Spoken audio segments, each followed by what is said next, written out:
కేవలం 7,999K up to 10 kgs వరకు బరువు తగ్గి అధిక బరువు నుంచి వచ్చే ప్రధాన సమస్యలను దూరం చేసుకోండి. సాయి పల్లవిని స్క్రీన్ పై ఒకే విధంగా చూపించడంతో బోర్ కొట్టేస్తోంది ఆడియన్స్ కి.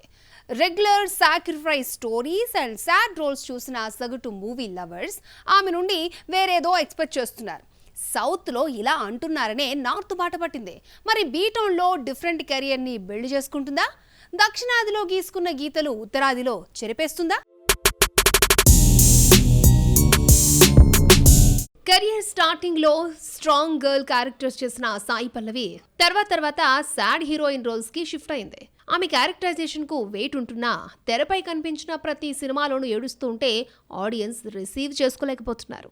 స్టీరియో టైప్ సినిమాలు చేయొద్దంటూ ఖర్చీఫ్ తెచ్చుకోలేకపోతున్నామని ఓపెన్ గా కామెంట్లు పెడుతున్నారు. న్యాచురల్ బ్యూటీ నుండి సంథింగ్ న్యూ ఎక్స్పెక్ట్ చేస్తున్నారు ఫ్యాన్స్ అండ్ ఆడియన్స్. ఫిదాతో టాలీవుడ్ ఆడియన్స్ మనసు దోచేసిన Bhanumathi alias Sai Pallavi glamour roles చేయనని ఫస్ట్ నుండి గిరీస్ కూర్చుంది. సౌత్ సినిమాల్లో ఎక్కడా అతి చేయలేదు. దీంతో న్యాచురల్ బ్యూటీ గ్లామరస్ గా కనిపించదని మూవీ లవర్స్ కూడా ఫిక్స్ అయ్యారు. అలాగే అస్తమాను సాడ్ రోల్స్ చూడలేకపోతున్నారు. కొత్త జోనర్స్, రోల్స్, క్యారెక్టర్స్ చూస్ చేసుకోవాలన్నది వారి అభిప్రాయం. ఇలా అంటున్నారని సౌత్ నుండి బీటౌన్ బాట పట్టింది న్యాచురల్ బ్యూటీ. నార్త్ లో 2 ప్రాజెక్టులతో బిజీగా ఉంది సాయి పల్లవి. అమెరికన్ సన్ జునైద్ హీరోగా ఏక్ దిన్ తో బీటౌన్ ఎంట్రీ ఇస్తోంది beauty. Bollywood prestigious project Ramayana చేస్తోంది. ఏక్ దిన్ లాస్ట్ ఇయర్ షూటింగ్ కంప్లీట్ కాగా రిలీజ్ కావాల్సిందే. రణబీర్ రాముడుగా సాయి పల్లవి సీతగా కనిపించబోతున్న రామాయణ సెట్స్ పై ఉంది.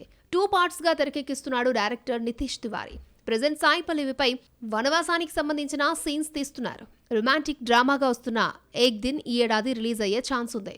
ఇప్పటి వరకు సౌత్ లో గ్లామర్ రోల్స్ చేయని సాయి పల్లవి కూడా బీటౌన్ వెళ్ళాక రూల్స్ బ్రేక్ చేసి కీర్తి సురేష్ లా మారిపోతుందా? డీ గ్లామరైజ్డ్ పాత్రలతోనే ఎస్టాబ్లిష్ అవుతుందా? పక్కింటమ్మాయి తరహా పాత్రలే చేస్తుందా అనేది చూడాలి.